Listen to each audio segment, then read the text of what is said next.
Hey guys, welcome back to our channel. और आज हम पढ़ने वाले हैं बीपीएससी के PYQ जो कि है घटना चक्र के। और इसमें हम शुरू करेंगे भारतीय इतिहास यानी कि इंडियन हिस्ट्री। और इंडियन हिस्ट्री में हम सबसे पहले पढ़ेंगे प्राचीन भारत का इतिहास, उसके बाद मिडाइवल पढ़ेंगे और फिर मॉडर्न।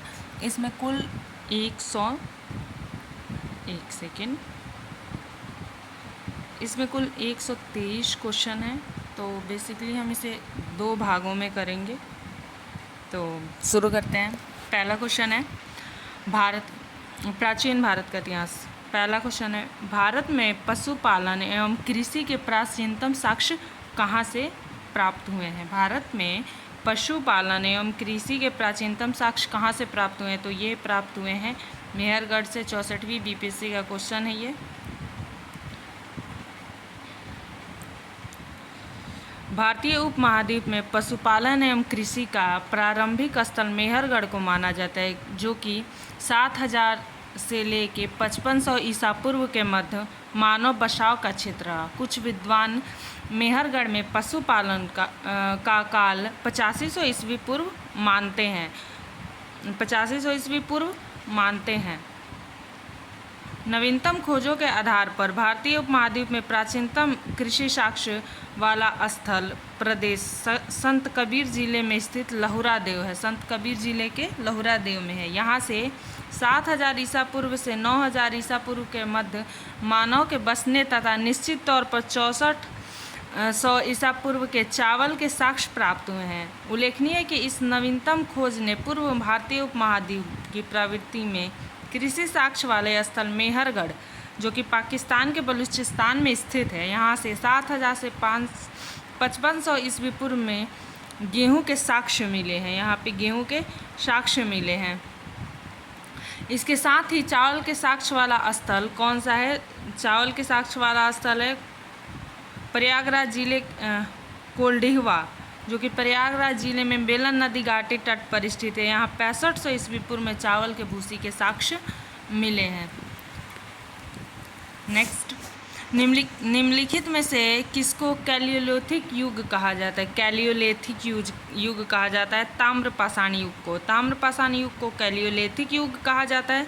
जिस संस्कृति में तांबे के औजार के साथ साथ तांबा का जो औजार हो प्लस उसके साथ जो पत्थर हो, स्टोन से बने उपकरण का प्रचलन मिलता है, उसे ताम्र पाषाणिक संस्कृति कहा जाता है। हड़प्पा में मिट्टी के बर्तनों का सामान्यतः किस रंग का उपयोग हुआ है? हड़प्पा में मिट्टी के बर्तनों पर सामान्यतः किस रंग का उपयोग हुआ है? तो ये लाल रंग का उपयोग हुआ है। हड़प्पा निवासी बर्तनों का व्यापक पैमाने पर निर्माण करते थे। प्रारंभिक हड़प्पा में पैरों से चालित चाक का प्रयोग किया जाता था। परिपक्व हड़प्पा के दौरान हाथों से चालित चाकों का प्रयोग किया जाने लगा। डिजाइन के आधार पर इस बर्तनों को 2 श्रेणियों में बांटा गया। एक तो बिना डिजाइन वाला बर्तन तथा दूसरा चित्रित मृदभांड। मृदभांड को बनाने वाली मिट्टी में रेत का जो होता था मिश्रण होता था, जिसे पकाने पर यह हल्के भूरे लाल रंग का रूप ग्रहण कर लेती थी। इस मृदभांड के ऊपरी हिस्से में लाल रंग की पुताई की जाती थी तथा निचले हिस्से में काले रंग के विभिन्न प्रकार की चित्रकारी की जाती थी। सिंधु घाटी सभ्यता में किस युग में पड़ता है? सिंधु घाटी सभ्यता निम्नलिखित में से किस युग में पड़ता है? तो ये आदि ऐतिहासिक युग में पड़ता है, क्योंकि भारतीय इतिहास में 2500 BC से लेकर 600 BC का काल आदि ऐतिहासिक माना जाता है। और यही काल होता है सिंधु घाटी सभ्यता का। सिंधु सभ्यता आदि ऐतिहासिक काल की सभ्यता है, क्योंकि यहाँ पर लेखन कला का ज्ञात तो है पर अभी तक इसको पढ़ा नहीं जा सका है। लेखन कला का ज्ञात है पर अभी तक इसको पढ़ा नहीं जा सका है। सिंधु घाटी सभ्यता की सबसे महत्वपूर्ण विशेषता क्या थी? तो सिंधु घाटी सभ्यता की इसकी पक्की ईंट से बनी जो इसकी इमारत थी, यही इसकी सबसे महत्वपूर्ण विशेषता थी। सिंधु घाटी सभ्यता नगर जो है ये अपने नगर नियोजन के लिए ही जाना जाता था। यहाँ नगर और कस्बे एक योजना के अनुसार बसाए गए थे। पक्की ईंट से बने इमारतों में मोहनजोदड़ो का विशाल स्नानागार और अन्नागार दोनों ही हैं। इसकी सतह पक्की ईंटों की है, जिसमें जिप्सम और मोर्टार द्वारा जोड़ा गया था। निम्नलिखित में से कौन सा एक हड़प्पा का बंदरगाह है? तो ये कौन सा है? लोथल बंदरगाह। लोथल कहाँ है? गुजरात के अहमदाबाद जिले में भोगवा नदी के किनारे स्थित है और ये सबसे महत्वपूर्ण उपलब्धि हड़प्पा कालीन बंदरगाह है। अगला, निम्नलिखित में से कौन सा हड़प्पा कालीन स्थल गुजरात में है? तो लोथल है, हड़प्पा कालीन स्थल गुजरात में है। वहाँ का एक बंदरगाह है लोथल का, जो कि भोगवा नदी के किनारे स्थित है। निम्नलिखित में से किस हड़प्पा कालीन स्थल से टेराकोटा प्राप्त हुआ है? तो ये प्राप्त हुआ है बनावली से। हरियाणा के फतेहाबाद जिले में बनावली से टेराकोटा प्राप्त हुआ है। उसके बाद निम्नलिखित में से किस हड़प्पन नगर में जुते हुए खेतों के निशान मिले हैं? तो ये है कालीबंगन में। कालीबंगन में हड़प्पन ये जुते हुए खेतों के निशान मिले हैं, जो कि राजस्थान के हनुमानगढ़ी जिले में घग्गर नदी के किनारे स्थित है। गुजरात के धौलावीरे से हड़प्पा के लिपि के 10 चिन्हों वाला एक शिलालेख मिला है। फतेहाबाद जिले में स्थित बनावली से पक्की ईंटों की बनी हुई हल की आकृति भी मिली है। निम्नलिखित में से कौन हड़प्पा और मोहनजोदड़ो के उत्खनन से संबंधित नहीं है? तो कौन सा नहीं है? R D. Banerjee, K N. Dikshit, M S. Vats और बी.ए. स्मिथ। तो इसमें से कौन से नहीं है? बी.ए. स्मिथ नहीं है। 1921 में दयाराम सारणी ने हड़प्पा का सर्वेक्षण किया। 26 से 27 वर्ष और 33 से 34 के मध्योपरांत वत्स हड़प्पन के उत्खनन कार्यों से संबंधित रहे हैं। दूसरे, मोहनजोदड़ो की खोज का सर्वप्रथम 1922 में राखलदास बनर्जी ने की तथा इसके पुरातात्विक महत्व की ओर ध्यान आकर्षित किया। इसके अतिरिक्त कुछ और भी विद्वान हैं, जैसे K N. Dikshit, Ernest Mackay, Aurel Stein, A. Ghosh, J P. Joshi आदि। ये सभी सभ्यता की खोज में योगदान दिए, लेकिन बी.एस. हड़प्पा की खोज से संबंधित नहीं है, बल्कि एक भारतीयविद एवं कला इतिहासकार के रूप में प्रसिद्ध हैं। बोगसगोई का महत्व इसलिए है कि यहाँ जो अभिलेख प्राप्त हुए हैं उसमें वैदिक देवी एवं देवताओं का वर्णन मिलता है। बोगसगोई का एशिया माइनर, जो कि 14वीं शताब्दी ईस्वी पूर्व के अभिलेख हैं। इस अभिलेख में ऐसे राजाओं का उल्लेख है जिनका नाम आर्यो, जैसे जो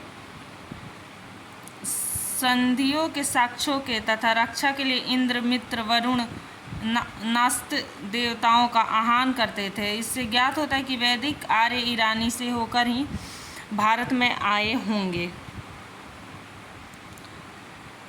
प्रसिद्ध 10 राजाओं का युद्ध किस नदी के तट पे हुआ है? इसी युद्ध को क्या कहा जाता था? दशराग का युद्ध। और ये हुआ था परुष्णी नदी के तट पर।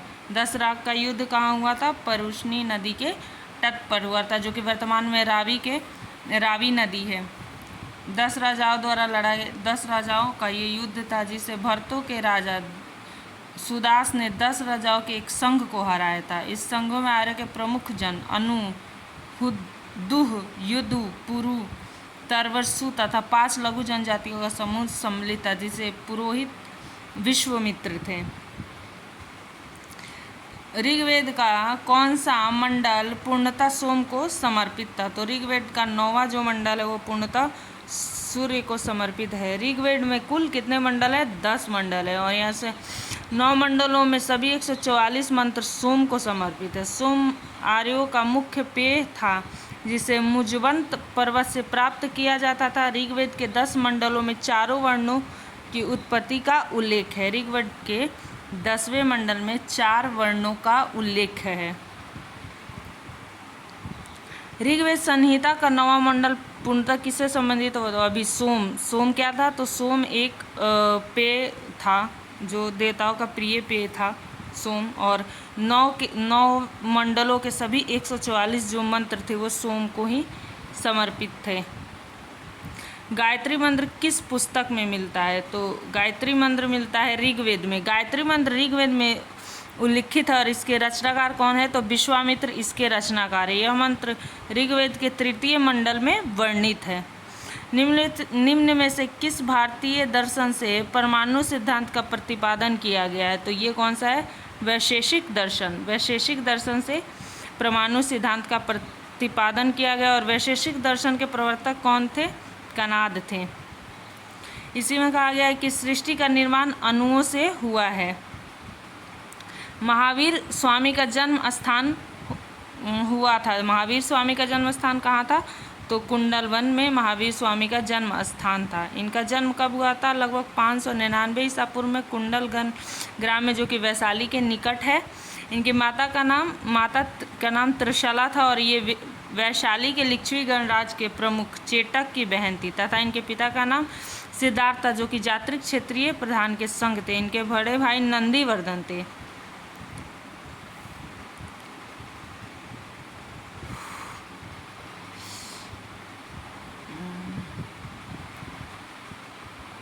महावीर जैन की मृत्यु निम्नलिखित में से किस नगर में हुई थी? महावीर जैन की मृत्यु निम्नलिखित में से किस नगर में हुई? तो ये हुई थी पावापुरी में। 599 ईस्वी पूर्व में वैशाली के निकट इनका जन्म हुआ था और इनका मृत्यु जो हुआ था 527 ईस्वी पूर्व में 72 वर्ष की आयु में राजगृह के समीप पावापुरी नामक स्थान पे हुआ था।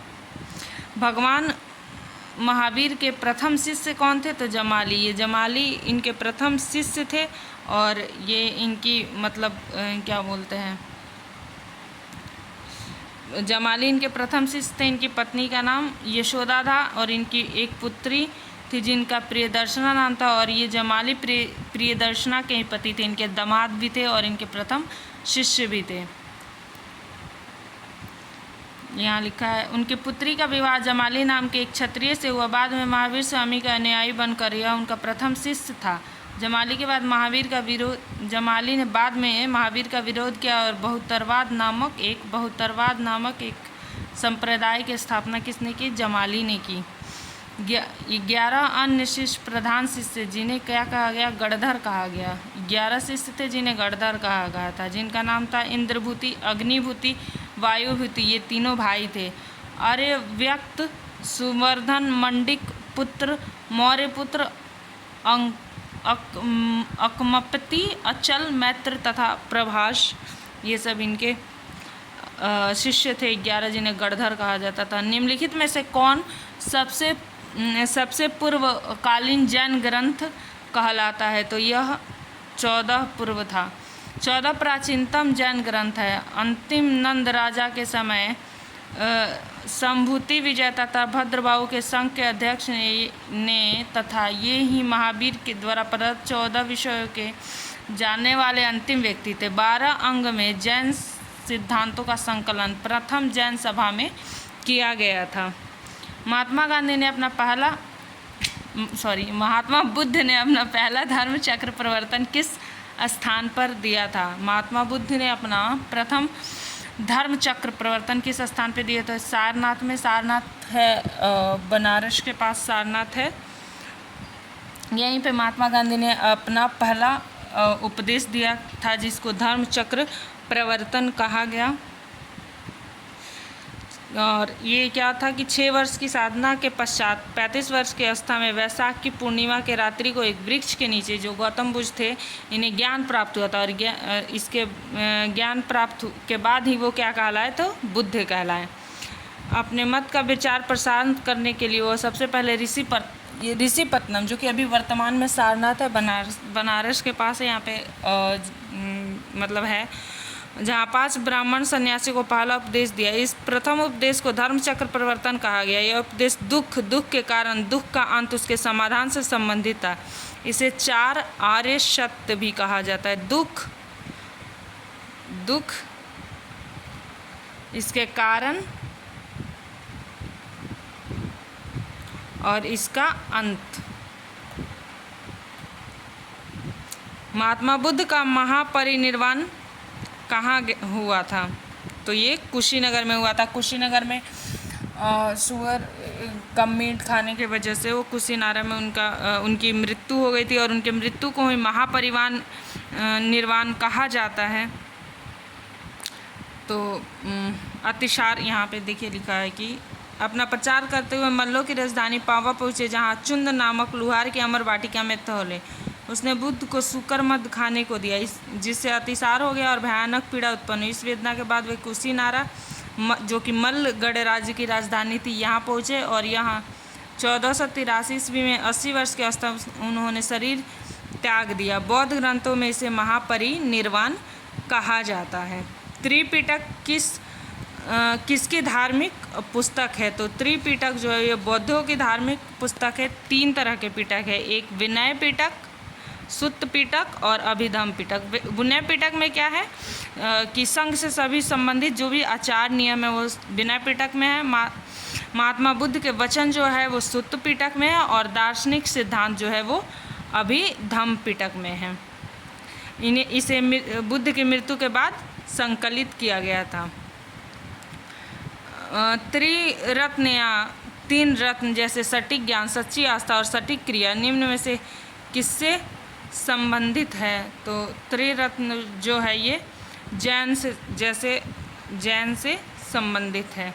जैन धर्म में मोक्ष के लिए 3 साधनाओं की आवश्यकता है, सम्यक धारण, सम्यक चरित्र और सम्यक ज्ञान। इन दोनों को जैन धर्म में त्रिरत्न कहा गया। और त्रिपिटक बौद्ध धर्म से संबंधित है और त्रिरत्न जैन धर्म से। सम्यक ज्ञान, सम्यक धारण, सम्यक दर्शन, सम्यक चरित्र, सम्यक ज्ञान, ये 3 हैं।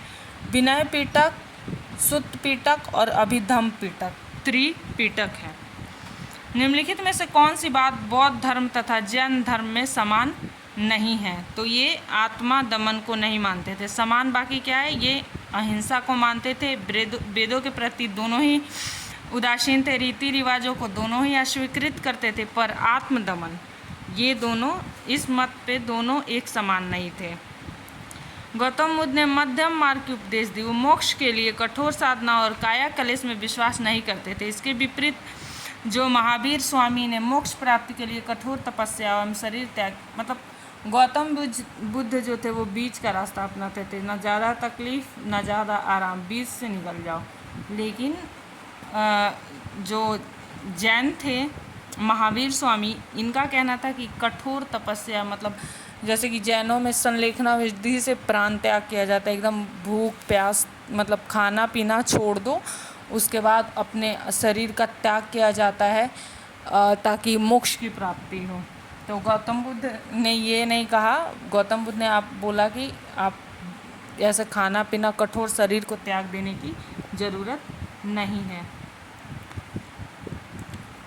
बोध गया में बोधि वृक्ष अपने वंश की किस पीढ़ी का वृक्ष है? तो ये 5वीं पीढ़ी का वृक्ष है। सबसे पहले अहिंसांग ने कहा था कि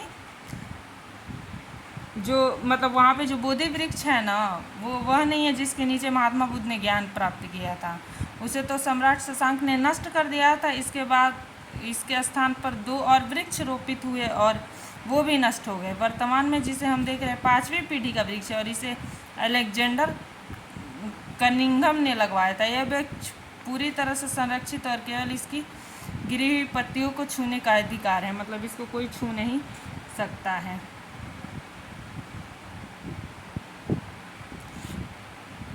बराबर की गुफाओं का उपयोग किसके आश्रय गृह के रूप में किया जाता था? तो ये आजीविकों के आश्रय गृह के रूप में किया जाता था। और ये बनवा के किसने दिया था? तो अशोक के पौत्र दशरथ थे के समय बराबर की नागार्जुन पहाड़ी को काटकर आजीविकों के लिए आवास बनाया गया। अशोक के समय बराबर की पहाड़ियों की गुफाओं में सुदामा की गुफा और कर्ण चोपड़ा नामक प्रसिद्ध हैं। आजीविक संप्रदाय के संस्थापक मखली गोशाल थे। मखली गोशाल प्रारंभ में महावीर के शिष्य थे, किंतु बाद में मतभेद के चलते इन्होंने महावीर की शिष्यता त्याग कर आजीविक नामक स्वतंत्र संप्रदाय की स्थापना की। इनका मत नियतिवाद कहा गया, जिसके अनुसार संसार के प्रत्येक वस्तु भाग्य द्वारा पूर्व निर्धारित एवं संचालित है। पाटलिपुत्र के संस्थापक कौन थे? तो पाटलिपुत्र के संस्थापक उदयन थे। पाटलिपुत्र की स्थापना अजातशत्रु के उत्तराधिकारी उदयन ने गंगा और सोन नदी के संगम पर एक किला बनाकर की थी। इसे मगध साम्राज्य की राजधानी राजगृह के पाटलिपुत्र स्थानांतरित की गई। यह नगर शिशुनाग वंश, नंद वंश और मौर्य वंश की भी राजधानी रही है। किस शासक द्वारा सर्वप्रथम पाटलिपुत्र का राजधानी के रूप में चयन किया गया? पाटलिपुत्र का राजधानी के रूप में चयन किया गया किसके द्वारा सर्वप्रथम? तो ये उदयन ने, हर्यक वंश के शासक उदयन थे। और उदयभद्र के शासनकाल की सर्व प्रमुख घटना गंगा एवं सोन नदी के संगम पर पाटलिपुत्र नगर की स्थापना है। उसने राजगिरी से इसी नव स्थापित नगर में अपनी राजधानी हस्तांतरित की थी। निम्नलिखित में से किस राजा ने पाटलिपुत्र नगर बसाया था? तो ये उदयन ने बसाया था। तो देख ही लिया है हमने, एक ही चीज़ है, बार बार इसके बारे में। विश्व का पहला गणतंत्र वैशाली निम्नलिखित में से किसके द्वारा स्थापित किया गया था? तो ये किया गया था लिच्छवियों के द्वारा। लिच्छवियों ने विश्व का पहला गणतंत्र स्थापित किया था। वैशाली बुद्ध काल का सबसे बड़ा तथा शक्तिशाली गणराज्य था। लिच्छवी वज्जी संघ के में सर्व प्रमुख था। मगध की प्रारंभिक राजधानी कौन सी थी? तो मगध की प्रारंभिक राजधानी राजगृह थी। मगध की प्रारंभिक राजधानी राजगृह थी। पुराणों के अनुसार मगध पर शासन करने वाला पहला राजवंश वृहदत्त वंश था। इस वंश के पहले राजा वृहदत्त का पुत्र जरासंध था, जिसने राजगृह को अपनी राजधानी बनाया। बौद्ध ग्रंथों के अनुसार मगध का प्रथम प्रतापी शासक बिंबिसार था। यह हर्यक वंश से संबंधित था। इसकी मृत्यु 492 ईस्वी पूर्व हुई थी। इसके पश्चात अजातशत्रु मगध का शासक बना और अजातशत्रु के पुत्र उदयन ने अपनी राजधानी राजगृह से पाटलिपुत्र हस्तांतरित की थी। अजातशत्रु के वंश का नाम क्या था? अजातशत्रु के वंश का नाम क्या था? हर्यक वंश। इसे पितृहंता वंश भी कहा जाता है। मगध का शासक अजातशत्रु अपने पिता एवं हर्यक वंश के संस्थापक बिंबिसार की हत्या कर गद्दी पर बैठा।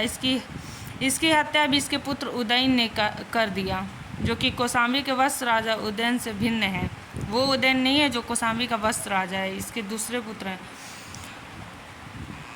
सेंड्रोकोटस ने चंद्रगुप्त मौर्य की पहचान किसने की? सेंड्रोकोटस से चंद्रगुप्त मौर्य की पहचान किसने की थी? तो ये किया था विलियम जोन्स ने। विलियम जोन्स पहले विद्वान थे जिन्होंने सेंड्रोकोटस की पहचान चंद्रगुप्त मौर्य से की थी। एरियन एवं प्लूटार्क ने चंद्रगुप्त मौर्य को एंड्रोकोटस के रूप में वर्णित किया, जबकि जस्टिन ने सेंड्रोकोटस और सिकंदर महान की भेंट का उल्लेख किया था। ब्राह्मणी लिपि को सर्वप्रथम किसने पढ़ा था? तो ब्राह्मणी लिपि को सर्वप्रथम पढ़ा था जेम्स प्रिसेप ने। सर्वप्रथम 1837 में जेम्स प्रिसेप नामक अंग्रेजी विद्वान ने अंग्रेजों के द्वारा लेखों को ब्राह्मणी लिपि को पढ़ा था, किंतु उन्होंने लेखों के देवनापिये की पहचान सिंहल के राजा तिस से कर डाली। कालांतर में यह तथ्य प्रकाश में आया कि सिंहली अनुश्रुतियों में दीपवंश एवं महावंश में उपाधि अशोक के लिए प्रयुक्त की गई। अंततः वर्ष 1915 में मास्की से प्राप्त लेख में अशोक का नाम भी पढ़ लिया गया। मेगास्थनीज की पुस्तक का नाम क्या था? तो मेगास्थनीज की पुस्तक का नाम था इंडिका। चंद्रगुप्त मौर्य सिकंदर का समकालीन शासक था। सिकंदर के समकालीन विदेशी लेखक निरियाकस ने ओनेसिक्रियस, अरिस्तोबुलस तथा मेगास्थनीज थे, जिसके विवरण चंद्रगुप्त मौर्य के विषय में सूचनाएं देते हैं। विदेशी लेखकों में मेगास्थनीज का नाम सर्वाधिक महत्वपूर्ण है, जिसकी पुस्तक इंडिका मौर्य इतिहास का प्रमुख स्रोत है। इंडिका के लेखक कौन है? तो ये तो मेगास्थनीज है इंडिका के लेखक। मेगास्थनीज राजदूत था किसका? तो मेगास्थनीज राजदूत था सेलुकस का राजदूत मेगास्थनीज था। सेलुकस निकोटर द्वारा चंद्रगुप्त मौर्य को राज्यसभा में भेजा गया यूनानी राजदूत था। इससे पूरे आराकोसिया के क्षेत्र के राजा दरबार में सेलुकस का राजदूत रह चुका था। मेगास्थनीज ने काफ़ी समय तक मौर्य दरबार में निवास किया। भारत में उसने सब कुछ देखा सुना और उसने इंडिका नामक अपने ग्रंथ में लिपिबद्ध किया। अंतिम मौर्य सम्राट था। तो अंतिम मौर्य सम्राट कौन था? तो ये बृहद्रथ की हत्या इसके सेनापति पुष्यमित्र शुंग ने कर दिया था। बृहद्रथ की हत्या उसके सेनापति पुष्यमित्र शुंग ने किया था। किस अभिलेख में रुद्रदामन प्रथम के विभिन्न उपलब्धियों का वर्णन है? तो ये जूनागढ़ अभिलेख में। जूनागढ़ अभिलेख कौन सा है? रुद्रदामन का गुजरात का जूनागढ़ अभिलेख है। यह जिस शिलालेख पर उत्कीर्ण है उसी पर अशोक के 14 ज्ञापनों की एक प्रति और स्कंदगुप्त के 2 लेख भी खुदवाए गए हैं। विशुद्ध संस्कृत भाषा और ब्राह्मणी लिपि में लिखा गया है। इसे रुद्रदामन की वंशावली, विजयों, शासन एवं व्यक्तित्व आदि पर सुंदर प्रकाश डाले। यह अभिलेख अब तक का संस्कृत अभिलेख का सर्वाधिक प्राचीनतम अभिलेख है। निम्नलिखित राजाओं में से किसका जैन धर्म के प्रति भारी झुकाव था? तो ये खारवेल नरेश जो थे, इनका जैन धर्म के प्रति भारी झुकाव था। खारवेल नरेश। उड़ीसा प्रांत के भुवनेश्वर में 3 मील की दूरी पर स्थित उदयगिरी इन पहाड़ियों की हाथी गुफा बनवाकर उसका एक बिना तिथि का अभिलेख प्राप्त हुआ। यह अभिलेख खारवेल का इतिहास जानने का एकमात्र स्रोत है। जैन धर्म के प्रति झुकाव था, जिसका जैन धर्म के प्रति झुकाव था। हाथीगुड़ा अभिलेख किस भाषा में? तो ये प्राकृत भाषा में है। कलिंग नरेश खारवेल का संबंध था। कलिंग नरेश खारवेल का संबंध किससे था? तो इनमें से कलिंग नरेश खारवेल का संबंध कलिंग के चेंदी राजवंश के संस्थापक इसका आंसर हो जाएगा ई।